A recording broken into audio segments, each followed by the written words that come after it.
What's up, everyone, and welcome to a brand new series of Real Talk, the only Real Talk no fluff podcast in existence. And if you haven't listened to it before, this is a podcast where we talk about the real and true side of trading. And if you're the kind of person that enjoys watching gurus and scrolling through Instagram and looking at Rolex and Lamborghinis, this is not the podcast for you. Now, my name's Dex. I've been doing this podcast for a while. I've got a YouTube channel called Trading Easy. I like my videos I took down because I did actually document the whole of my trading journey. At some point, I will make some kind of, I don't know what to call it, but some kind of video of all these different ideas and videos from a trading journey kind of collaborated into, this is what the trading journey is. But for now, there's only a few videos up that I kind of wanted up because the other ones are really cringy, to be fair, so I took them down. But you can have a look at my trading journey.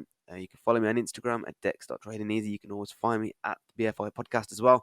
So in this episode, to welcome the new series, actually, let me say something first. The reason why there hasn't been any episodes for a while, and that's because I've been working on things, been working on projects, been working on myself, been working on my trading.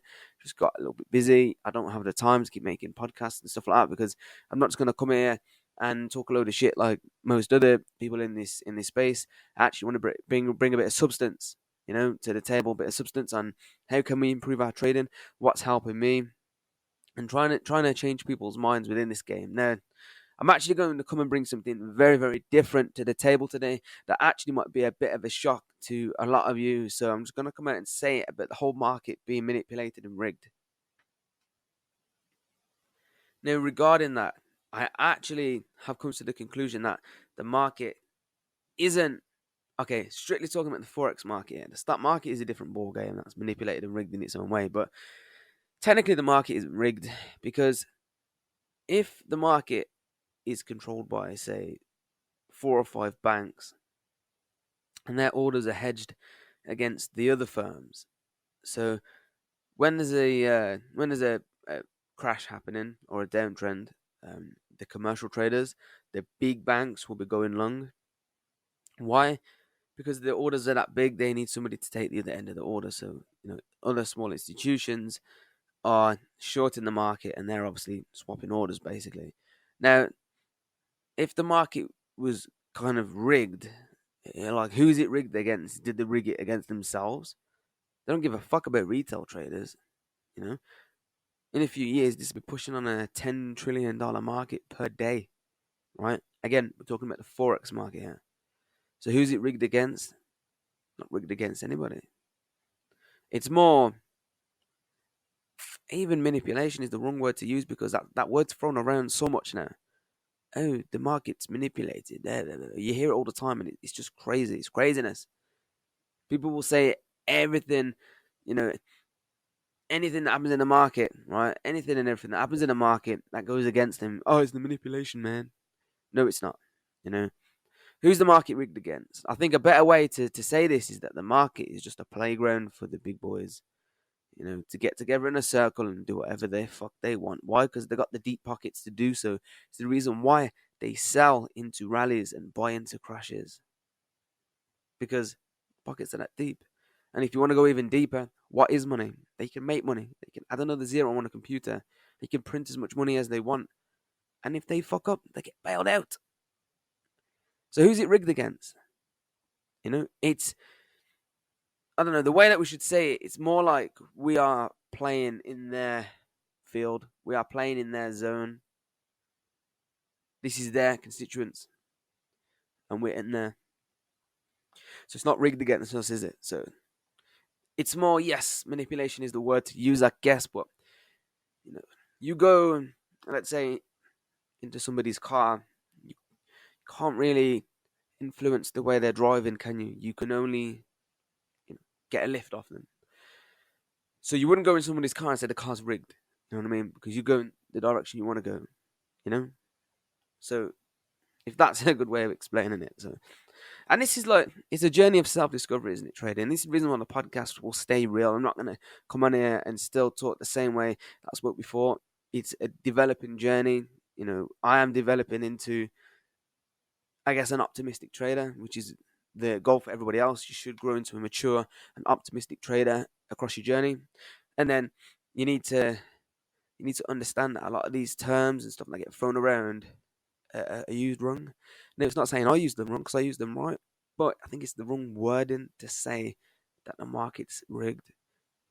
The stock market is, but the stock market has a lot of different participants.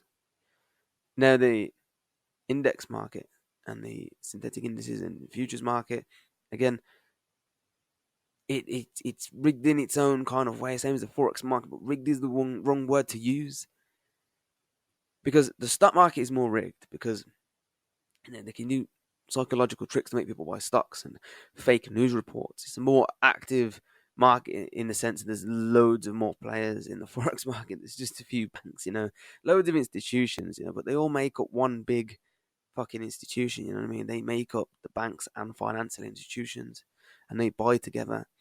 And when one's buying and one's selling, they're in harmony with each other, even if they don't know it. Why? Because the commercials will short during rallies. So I want to cover some truths in this kind of new series, new episode. So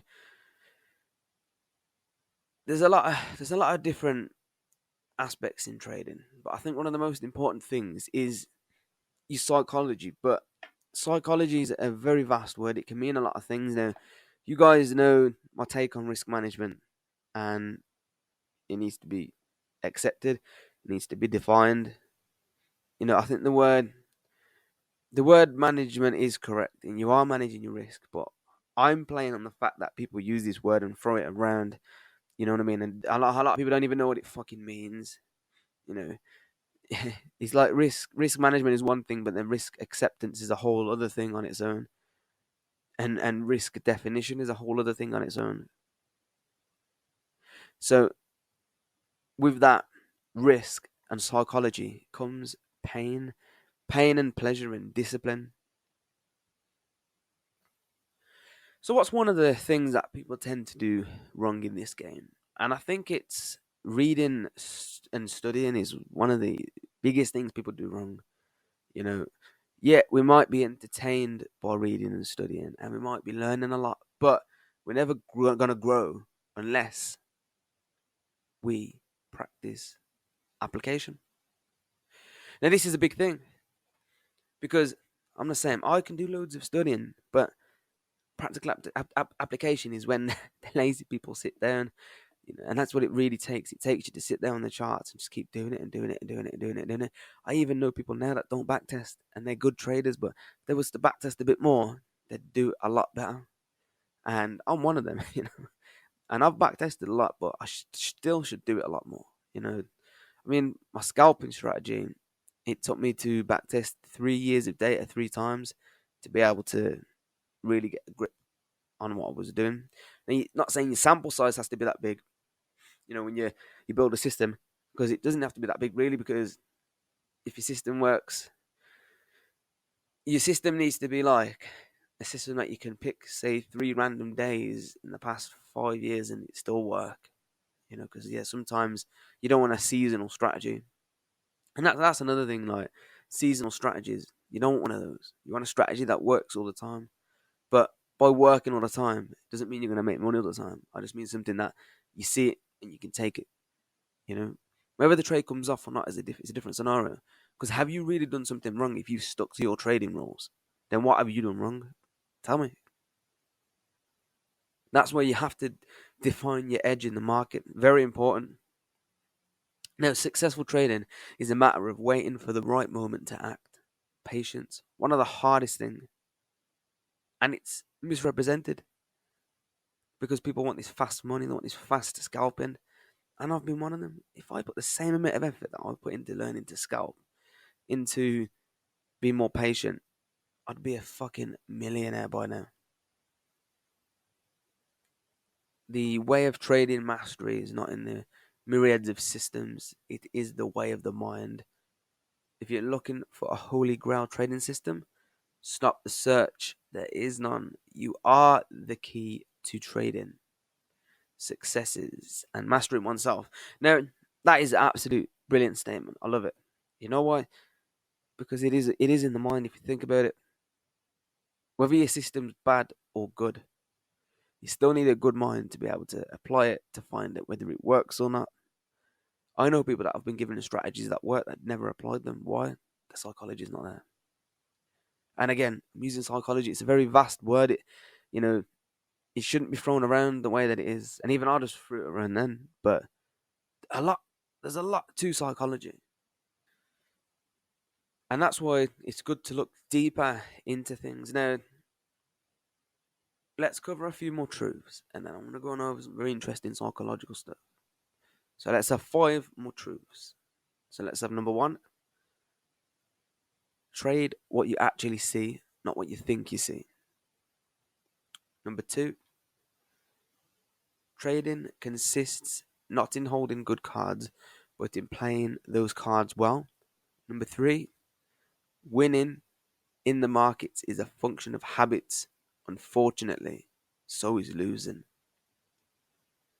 Number 4: every success story in trading is a tale of struggle, reassessment, and adaptation. Fucking write these down. These are brilliant. Discipline in the market is the bridge between goals and accomplishments. So play that back, write them down, and trust me, they will help you. I absolutely love them. That's why I had to share them. Absolutely brilliant.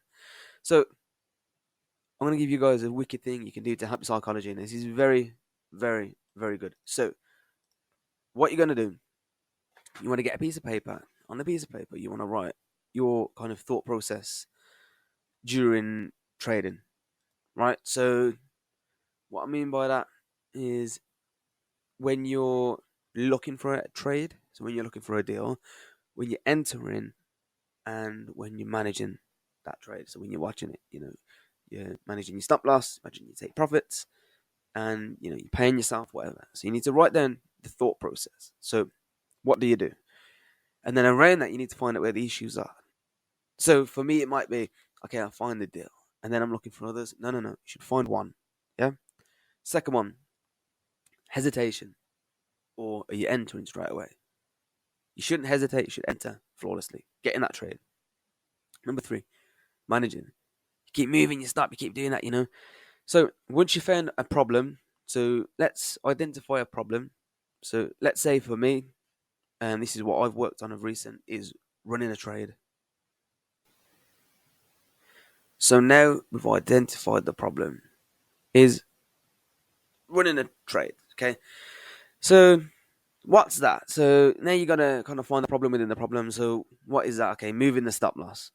Keep moving the flipping stop loss. You should leave your stop loss. And that's because say the trade goes against you. You think, oh, let's move it a little bit, it might go the other way. Right? So let's say that's the problem. Now, what can cause that? So now we're working backwards here. So now we work backwards. So what can cause it? Uncertainty of the deal that's been picked. Letting kind of curiosity get the better of you. Going against your system.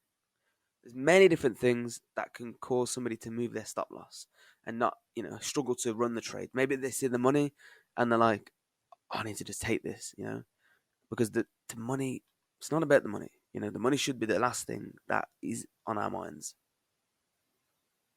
So this is when it gets a little bit tricky because what is causing this? And this is when our cognitive biases come in.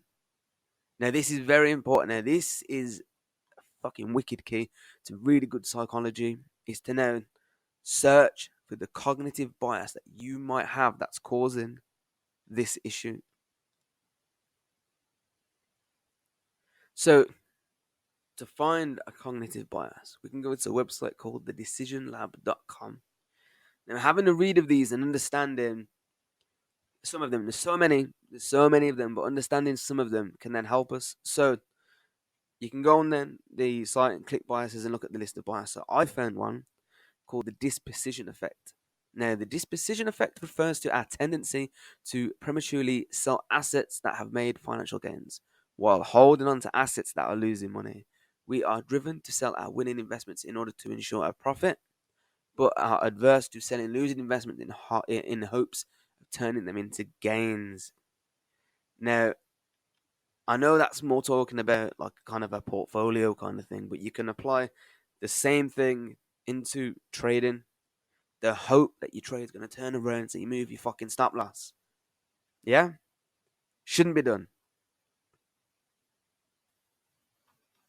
So basically, on this website, it'll list the bias and it'll list the individual effects, systematic effects, and then you've got why it happens, stuff like that.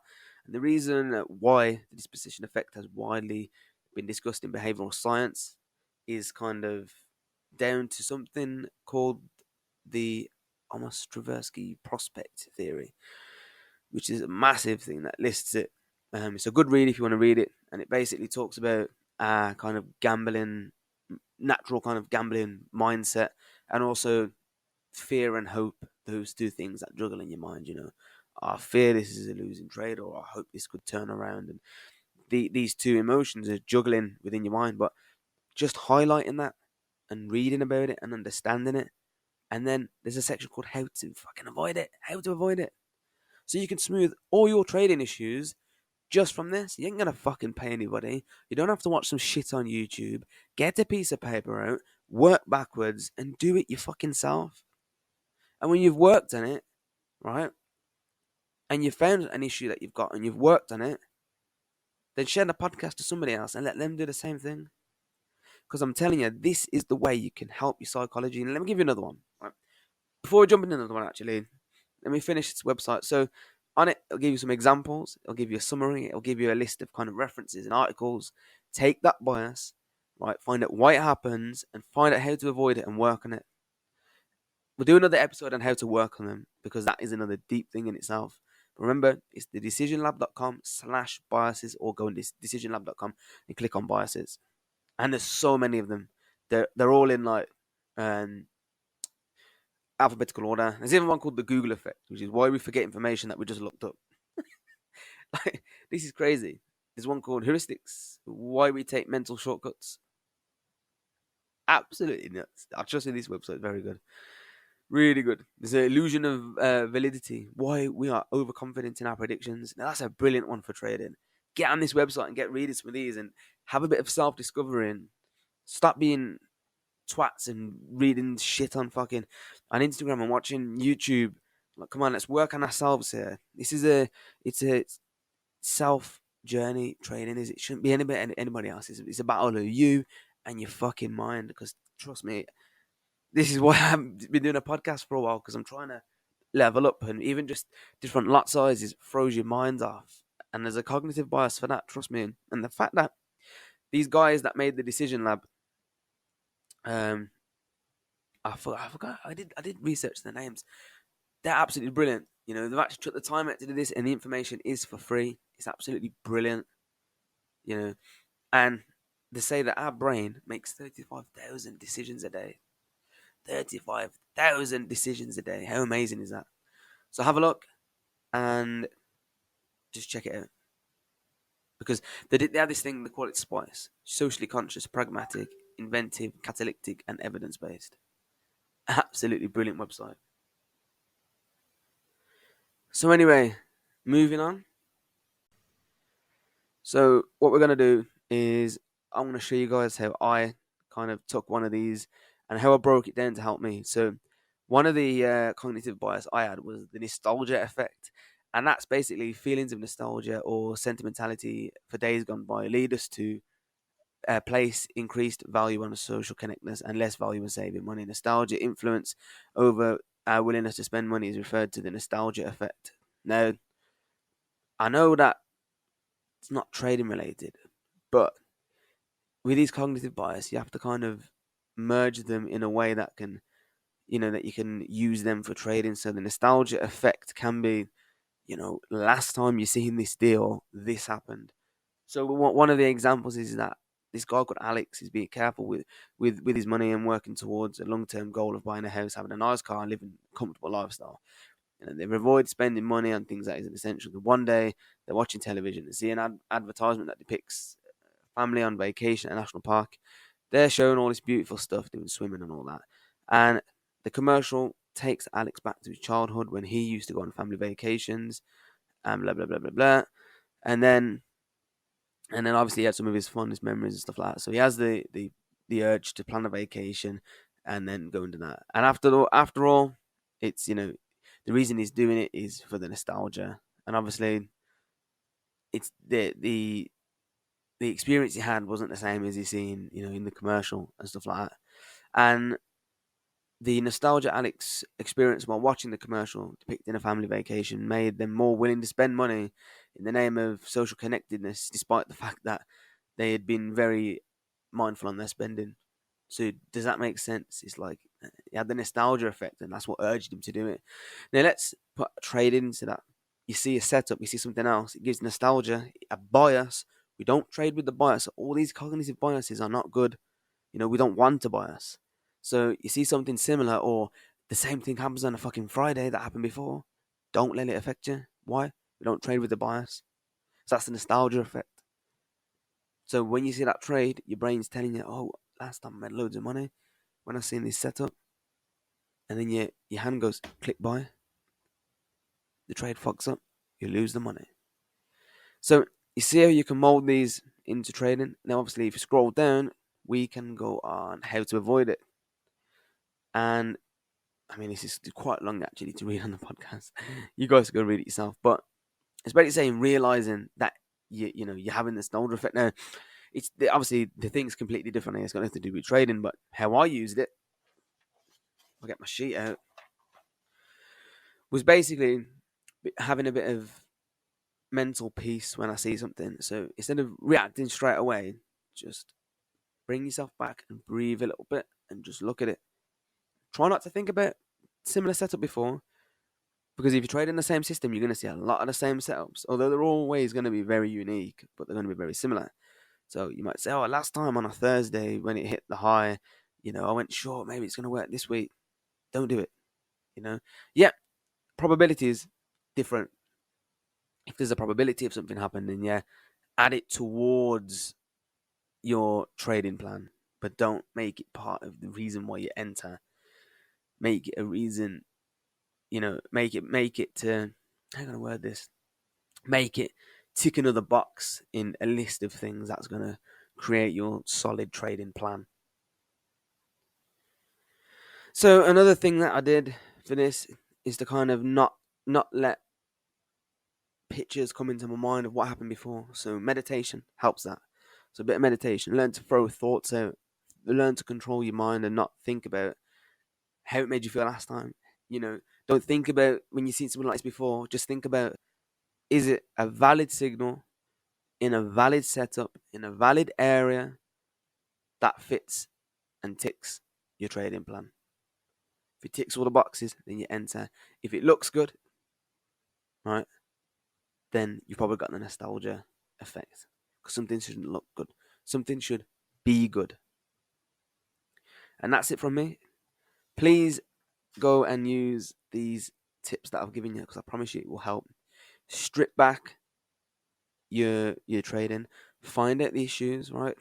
Let's go over this again. Get a piece of paper. Write down your trading system.